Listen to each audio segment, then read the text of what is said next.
Hey, it's Colin and Julie, and we're cutting down our 2010 Christmas tree at Pinedale Farms. So I got a big saw and I'm about to go at it. Don't make fun of me.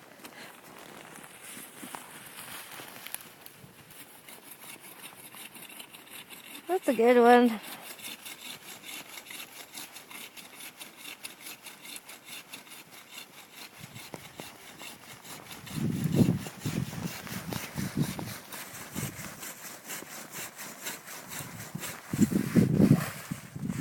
Is it easy?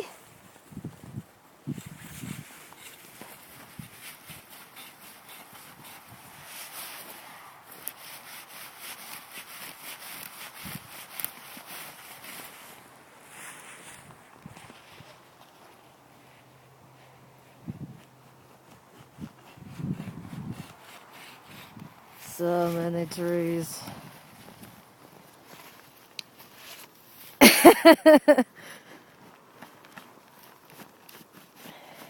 And that's how you cut down a Christmas tree.